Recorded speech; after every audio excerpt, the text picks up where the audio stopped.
Olá, sejam muito bem-vindos ao canal Liber Audiolivro. Eu sou a Giovana e hoje vou ler o capítulo 19 do livro O Cortiço, de Aloísio Azevedo. Vamos à leitura. Capítulo 19. Daí a dias, com efeito, a estalagem metia-se em obras. A desordem do desentulho do incêndio sucedia a do trabalho dos pedreiros. Martelava-se ali de pela manhã até a noite, o que aliás não impedia que as lavadeiras continuassem a bater roupa e as engomadeiras reunissem ao barulho das ferramentas o choroso falsete das suas eternas cantigas.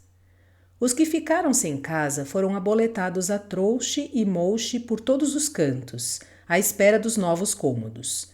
Ninguém se mudou para o Cabeça de Gato. As obras principiaram pelo lado esquerdo do cortiço, o lado do Miranda. Os antigos moradores tinham preferência e vantagens nos preços. Um dos italianos feridos morreu na Misericórdia, e o outro, também lá, continuava ainda em risco de vida. Bruno recolhera-se à ordem de que era irmão, e Leocádia, que não quis atender aquela carta escrita por Pombinha, resolveu-se a ir visitar o seu homem no hospital. Que alegrão para o infeliz a volta da mulher, aquela mulher levada dos diabos, mas de carne dura, a quem ele, apesar de tudo, queria muito. Com a visita reconciliaram-se, chorando ambos, e Leocádia decidiu tornar para o São Romão e viver de novo com o marido. Agora fazia-se muito séria e ameaçava com pancada a quem lhe propunha brejeirices. Piedade essa que se levantou das febres completamente transformada. Não parecia a mesma depois do abandono de Jerônimo. Emagrecera em extremo, perdera as cores do rosto, ficara feia, triste e resmungona, mas não se queixava e ninguém lhe ouvia falar no nome do esposo.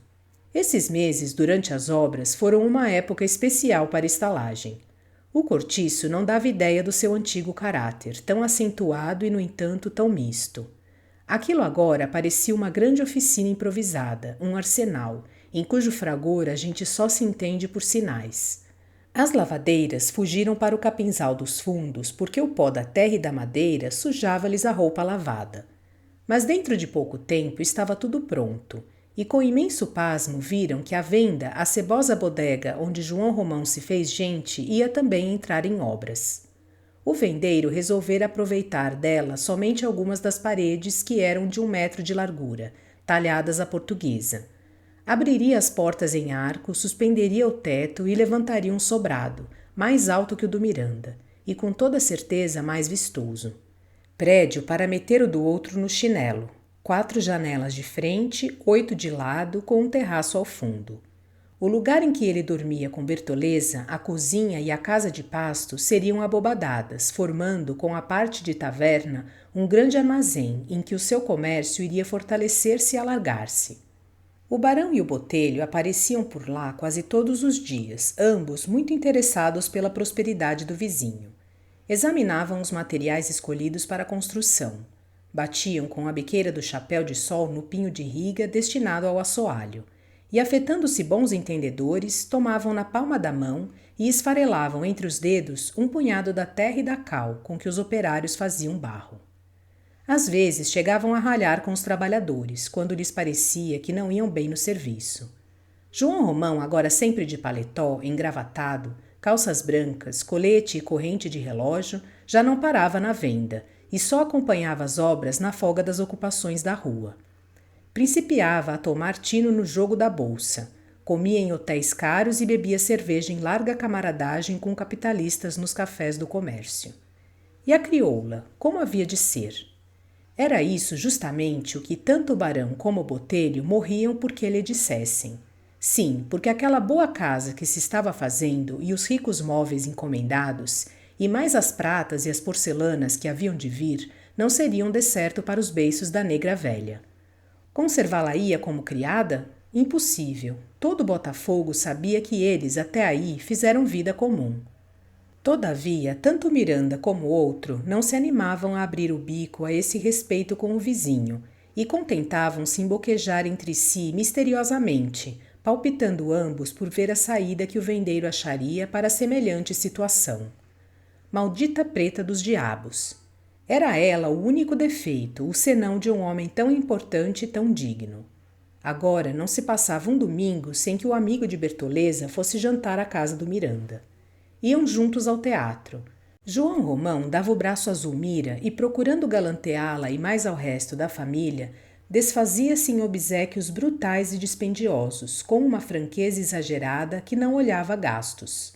Se tinham de tomar alguma coisa, ele fazia vir logo 3, 4 garrafas ao mesmo tempo, pedindo sempre o triplo do necessário e acumulando compras inúteis de doces, flores e tudo o que aparecia. Nos leilões das festas de arraial, era tão feroz a sua febre de obsequiar a gente do Miranda que nunca voltava para casa sem um homem atrás carregado com os mimos que o vendeiro arrematava. E Bertoleza bem que compreendia tudo isso e bem que estranhava a transformação do amigo. Ele ultimamente mal se chegava para ela, e quando o fazia era com tal repugnância que antes não o fizesse. A desgraçada, muita vez, sentia-lhe cheiro de outras mulheres, perfumes de cocotes estrangeiras e chorava em segredo, sem ânimo de reclamar os seus direitos. Na sua obscura condição de animal de trabalho, já não era amor o que a mísera desejava, era somente confiança no amparo da sua velhice quando de todo lhe faltassem as forças para ganhar a vida. E contentava-se em suspirar no meio de grandes silêncios durante o serviço de todo o dia, covarde e resignada, como seus pais que a deixaram nascer e crescer no cativeiro. Escondia-se de todos, mesmo da gentalha do frege e da estalagem, envergonhada de si própria, amaldiçoando-se por ser quem era, triste de sentir-se a mancha negra, a indecorosa nódoa daquela prosperidade brilhante e clara.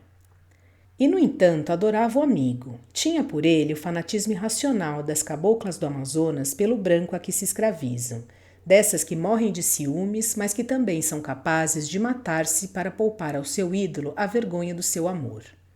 O que custava aquele homem consentir que ela, uma vez por outra, se chegasse para junto dele? Todo dono, nos momentos de bom humor, afaga o seu cão, mas qual? O destino de Bertoleza fazia-se cada vez mais estrito e mais sombrio. Pouco a pouco deixara totalmente de ser amante do vendeiro para ficar sendo só uma sua escrava. Como sempre, era a primeira a erguer-se e a última a deitar-se. De manhã escamando peixe e à noite vendendo-o à porta, para descansar da trabalheira grossa das horas de sol. Sempre sem domingo nem dia santo, sem tempo para cuidar de si, feia, gasta, imunda, repugnante, com o coração eternamente emprenhado de desgostos que nunca vinham à luz. Afinal, convencendo-se de que ela, sem ter ainda morrido, já não vivia para ninguém, nem tampouco para si, desabou num fundo entorpecimento apático, estagnado como um charco podre que causa nojo. Fizera-se áspera, desconfiada, sobrou-lhe o carrancudo, uma linha dura de um canto ao outro da boca. E durante dias inteiros, sem interromper o serviço, que ela fazia agora automaticamente, por um hábito de muitos anos, gesticulava e mexia com os lábios, monologando sem pronunciar as palavras. Parecia indiferente a tudo que a cercava. Não obstante, certo dia em que João Romão conversou muito com Botelho, as lágrimas saltaram dos olhos da infeliz, e ela teve de abandonar a obrigação, porque o pranto e os soluços não lhe deixavam fazer nada. Botelho havia dito ao vendeiro: faço o pedido, é a ocasião. Hein? Pode pedir a mão da pequena, está tudo pronto. O barão dá-ma? Dá. Tem certeza disso? Ora, se não tivesse, não lhe diria desse modo. Ele prometeu? Falei-lhe, fiz-lhe o pedido em seu nome. Disse que estava autorizado por você. Fiz mal? Mal? Fez muito bem. Creio até que não é preciso mais nada. Não, se o Miranda não vier logo ao seu encontro, é bom você lhe falar, compreende? Ou escrever. Também. E a menina? Respondo por ela. Você não tem continuado a receber as flores? Tenho.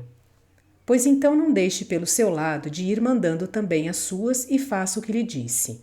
Atire-se, seu João, atire-se enquanto o angu está quente. Por outro lado, Jerônimo empregara-se na pedreira de São Diogo, onde trabalhava dantes, e morava agora com a Rita numa estalagem da cidade nova. Tiveram de fazer muita despesa para se instalarem. Foi-lhes preciso comprar de novo todos os arranjos de casa, porque do São Romão Jerônimo só levou dinheiro que ele já não sabia poupar. Com o asseio da mulata, sua casinha ficou, todavia, que era um regalo. Tinha um cortinado na cama, lençóis de linho, fronhas de renda, muita roupa branca para mudar todos os dias, toalhas de mesa, guardanapos. Comiam em pratos de porcelana e usavam sabonetes finos. Plantaram à porta uma trepadeira que subia para o telhado, abrindo pela manhã flores escarlates, de que as abelhas gostavam muito. Penduraram gaiolas de passarinho na sala de jantar. Sortiram a despensa de tudo que mais gostavam. Compraram galinhas e marrecos e fizeram um banheiro só para eles, porque o da estalagem repugnou a baiana, que nesse ponto era muito escrupulosa. A primeira parte da sua lua de mel foi uma cadeia de delícias contínuas. Tanto ele como ela pouco ou nada trabalharam. A vida dos dois resumira-se quase que exclusivamente nos 8 palmos de colchão novo que nunca chegava a esfriar de todo. Jamais a existência pareceu tão boa e corredia para o português. Aqueles primeiros dias fugiram-lhe como estrofes seguidas de uma deliciosa canção de amor, apenas espacejada pelo estribilho dos beijos em dueto. Foi um prazer prolongado e amplo, bebido sem respirar, sem abrir os olhos, naquele colo carnudo e dourado da mulata, a que o cavouqueiro se abandonara como um bêbedo que adormece abraçado a um garrafão inesgotável de vinho gostoso. Estava completamente mudado. Rita apagara-lhe a última réstia das recordações da pátria.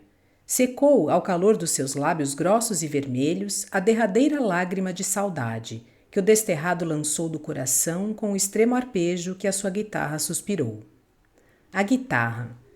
Substituiu a ela pelo violão baiano e deu-lhe a ele uma rede, um cachimbo e embebedou-lhe os sonhos de amante prostrado com as suas cantigas do norte, tristes, deleitosas, em que há caboclinhos curupiras, que no sertão vêm pitar à beira das estradas em noites de lua clara, e querem que todo viajante que vai passando lhe ceda fumo e cachaça, sem o que, ai deles.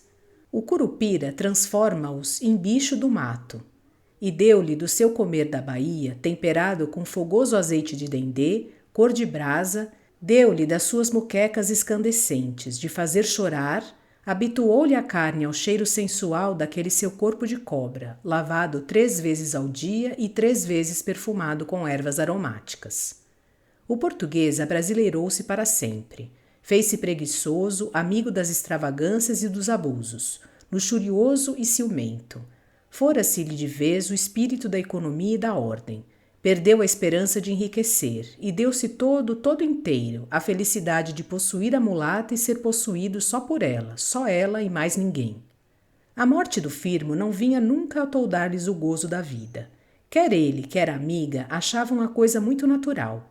O Facínora matara tanta gente, fizera tanta maldade, devia, pois, acabar como acabou. Nada mais justo. Se não fosse Jerônimo, seria outro. Ele assim o quis, bem feito. Por esse tempo, Piedade de Jesus, sem se conformar com a ausência do marido, chorava o seu abandono e ia também agora se transformando de dia para dia, vencida por um desmazelo de chumbo, uma dura desesperança a que nem as lágrimas bastavam para adoçar as agruras. A princípio, ainda, a pobre de Cristo tentou resistir com coragem àquela viuvez pior que essa outra, em que há, para elementos de resignação, a certeza de que a pessoa amada nunca mais terá olhos para cobiçar mulheres, nem boca para pedir amores. Mas depois começou a afundar sem resistência na lama do seu desgosto, covardemente, sem forças para iludir-se com uma esperança fátua, abandonando-se ao abandono, desistindo dos seus princípios, do seu próprio caráter, sem se ter já neste mundo na conta de alguma coisa e continuando a viver somente porque a vida era teimosa e não queria deixá-la ir apodrecer lá embaixo por uma vez. Deu para desleixar-se no serviço. As suas freguesas de roupa começaram a reclamar. Foi-lhe fugindo o trabalho pouco a pouco. Fez-se madraça e moleirona, precisando já empregar grande esforço para não bulir nas economias que Jerônimo lhe deixara, porque isso devia ser para a filha, aquela pobrezita orfanada antes da morte dos pais. Um dia, Piedade levantou-se queixando-se de dores de cabeça, zoada nos ouvidos e o estômago embrulhado. Aconselharam-lhe que tomasse um trago de Parati. Ela aceitou o conselho e passou melhor. No dia seguinte, repetiu a dose. Deu-se bem com a perturbação em que a punha o álcool. Esquecia-se um pouco durante algum tempo das amofinações de sua vida. E gole a gole habituara-se a beber todos os dias, o seu meio martelo de aguardente para enganar os pesares. Agora que o marido já não estava ali para impedir que a filha pusesse os pés no cortiço, e agora que Piedade precisava de consolo, a pequena ia passar os domingos com ela. Saíra uma criança forte e bonita. Puxara do pai o vigor físico e da mãe a expressão bondosa da fisionomia. Já tinha 9 anos. Eram esses agora os únicos bons momentos da pobre mulher, esses que ela passava ao lado da filha. Os antigos moradores da estalagem principiavam a distinguir a menina com a mesma predileção com que amavam Pombinha, porque em toda aquela gente havia uma necessidade moral de eleger para mimoso da sua ternura um entezinho delicado e superior, a que eles privilegiavam respeitosamente como súditos a um príncipe. Crismaram-na logo com o cognome de senhorinha. Piedade, apesar do procedimento do marido, ainda no íntimo se impressionava com a ideia de que não devia contrariá-lo nas suas disposições de pai. Mas que mal tinha que a pequena fosse ali? Era uma esmola que fazia a mãe. Lá pelo risco de perder-se, ora a Deus, só se perdia quem mesmo já nascera para a perdição. A outra não se conservara sã e pura? Não achara noivo? Não casara e não vivia dignamente com seu marido? Então. E senhorinha continuou a ir à estalagem, a princípio nos domingos pela manhã, para voltar à tarde, depois já de véspera nos sábados para só tornar ao colégio na segunda-feira. Jerônimo, ao saber disso, por intermédio da professora, revoltou-se no primeiro ímpeto, mas pensando bem no caso, achou que era justo deixar à mulher aquele consolo. Coitada, devia viver bem aborrecida da sorte. Tinha ainda por ela um sentimento compassivo, em que a melhor parte nascera com o remorso. Era justo, era, que a pequena aos domingos e dias santos lhe fizesse companhia. E então, para ver a filha, tinha que ir ao colégio nos dias de semana. Quase sempre levava-lhe presentes de doce, frutas e perguntava-lhe se precisava de roupa ou de calçado. Mas um belo dia apresentou-se tão ébrio que a diretora lhe negou a entrada. Desde essa ocasião, Jerônimo teve vergonha de lá voltar, e as suas visitas à filha tornaram-se muito raras. Tempos depois, senhorinha entregou à mãe uma conta de 6 meses da pensão do colégio, com uma carta em que a diretora negava-se a conservar a menina no caso que não liquidassem prontamente a dívida. Piedade levou as mãos à cabeça, pois o homem já nem o ensino da pequena queria dar. Que lhe valesse Deus, onde iria ela fazer dinheiro para educar a filha? Foi à procura do marido, já sabia onde ele morava. Jerônimo recusou-se por vexame, mandou dizer que não estava em casa. Ela insistiu, declarou que não arredaria dali sem lhe falar. Disse em voz bem alta que não ia lá por ele, mas pela filha, que estava arriscada a ser expulsa do colégio. Ia para saber que destino lhe havia de dar, porque agora a pequena estava muito taluda para ser enjeitada na roda. Jerônimo apareceu afinal com um ar triste de vicioso envergonhado que não tem ânimo de deixar o vício. A mulher, ao vê-lo, perdeu logo toda a energia com que chegara e comoveu-se tanto que as lágrimas lhe saltaram dos olhos às primeiras palavras que lhe dirigiu. E ele abaixou os seus e fez-se lívido defronte daquela figura avelhantada, de peles vazias, de cabelos sujos e encanecidos. Não lhe parecia a mesma, como estava mudada, e tratou-a com brandura, quase a pedir-lhe perdão, a voz muito espremida no aperto da garganta. Minha pobre velha, balbuciou, pousando-lhe a mão larga na cabeça. E os dois emudeceram um defronte do outro, arquejantes. Piedade sentiu ânsias de atirar-se-lhe nos braços, possuída de imprevista ternura com aquele simples afago do seu homem. Um súbito raio de esperança iluminou-a toda por dentro, dissolvendo de relance os negrumes acumulados ultimamente no seu coração. Contava não ouvir ali senão palavras duras e ásperas, ser talvez repelida grosseiramente, insultada pela outra e coberta de ridículo pelos novos companheiros do marido. Mas ao encontrá-lo também triste e desgostoso, sua alma prostrou-se reconhecida.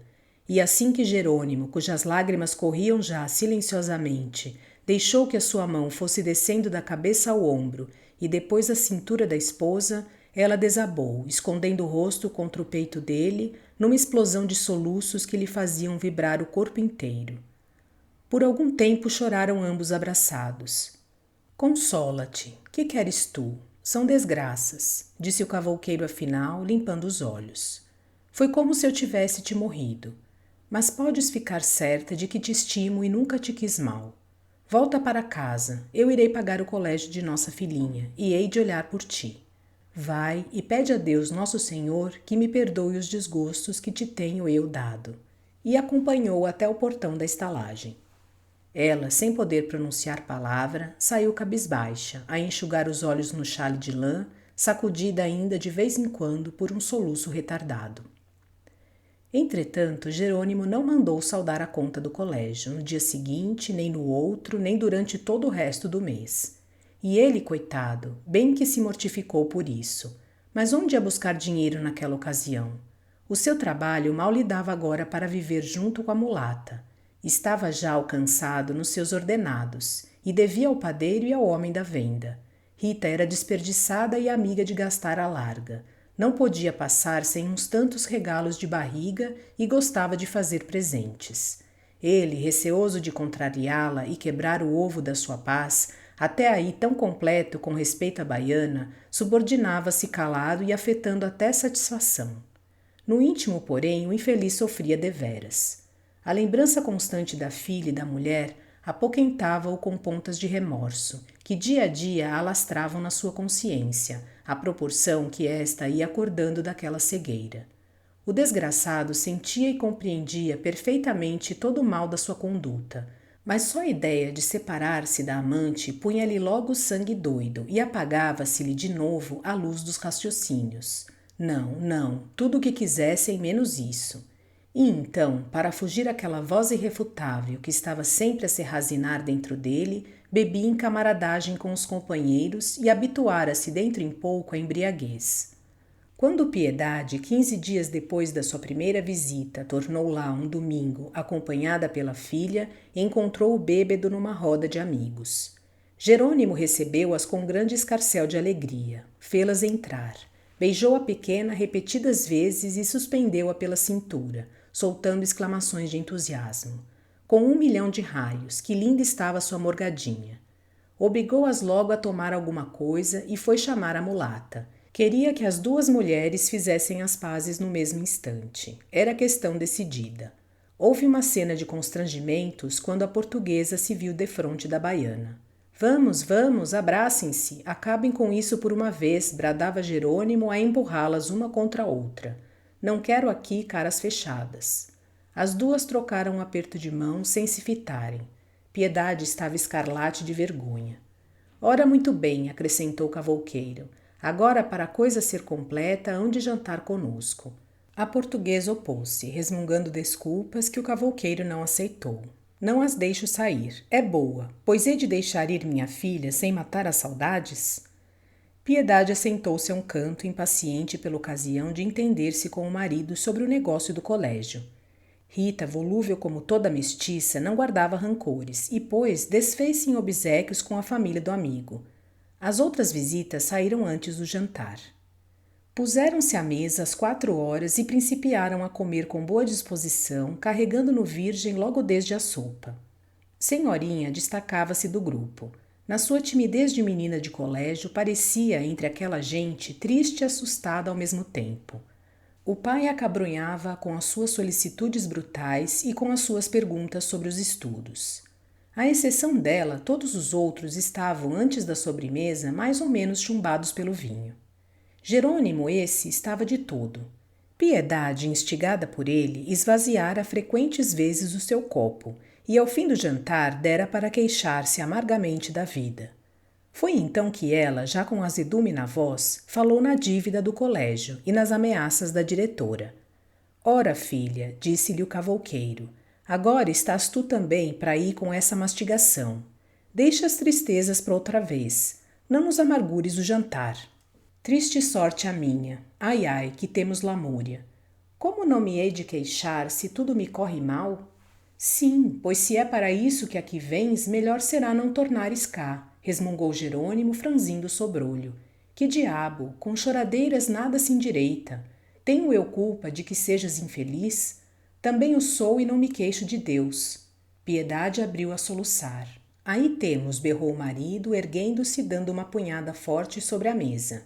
E aturem-na, por mais que um homem se não queira zangar, há de estourar por força, ora bolas. Senhorinha correu para junto do pai, procurando contê-lo. Sebo, berrou ele, desviando-a. Sempre a mesma coisa, pois não estou disposto a aturar isto. Arre! Eu não vim cá por passeio, prosseguiu Piedade entre lágrimas. Vim cá para saber da conta do colégio. Pague a você, que tem lá o dinheiro que lhe deixei. Eu é que não tenho nenhum. Ah, então com que não pagas? Não, com 1 milhão de raios. É que és muito pior do que eu supunha. Sim, hein? Pois então deixe-me cá com toda a minha ruindade e despache o beco. Despache-o, antes que eu faça alguma asneira. Minha pobre filha, quem olhará por ela, senhor dos aflitos? A pequena já não precisa de colégio. Deixa cá comigo que nada lhe faltará. Separar-me de minha filha? A única pessoa que me resta? Oh, mulher, você não está separada dela a semana inteira? Pois a pequena, em vez de ficar no colégio, fica aqui e aos domingos irá vê-la. Ora, aí tem. Eu quero antes ficar com minha mãe, balbuciou a menina, abraçando-se a Piedade. Ah, também tu, ingrata, já me fazes guerra? Pois vão com todos os diabos e não me tornem cá para me ferver o sangue, que já tenho de sobra com que arreliar-me. Vamos daqui, gritou a portuguesa, travando da filha pelo braço. Maldita hora em que vim cá. E as duas, mãe e filha, desapareceram, enquanto Jerônimo, passeando de um para o outro lado, monologava, furioso, sob a fermentação do vinho. Rita não se metera na contenda, nem se mostrara a favor de nenhuma das partes. O homem, se quisesse voltar para junto da mulher, que voltasse. Ela não o prenderia, porque amor não era obrigado. Depois de falar só por muito espaço, o cavouqueiro atirou-se a uma cadeira, despejou sombrio 2 dedos de laranjinha num copo e bebeu-os de um trago. Ah, e assim também não. A mulata então aproximou-se dele por detrás, segurou-lhe a cabeça entre as mãos e beijou-o na boca, arredando com os lábios a espessura dos bigodes. Jerônimo voltou-se para a amante, tomou-a pelos quadris e assentou-a em cheio sobre as suas coxas. Não te rales, meu bem, disse ela, afagando-lhe os cabelos. Já passou. Tens razão, besta fui eu em deixá-la pôr pé cá dentro de casa.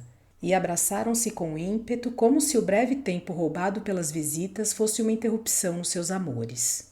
Lá fora, junto ao portão da estalagem, Piedade, com o rosto escondido no ombro da filha, esperava que as lágrimas cedessem um pouco, para as duas seguirem o seu destino de enxotadas. Espero que tenham gostado da leitura deste capítulo do livro O Cortiço, de Aloísio Azevedo. Obrigada por sua companhia. Até a próxima.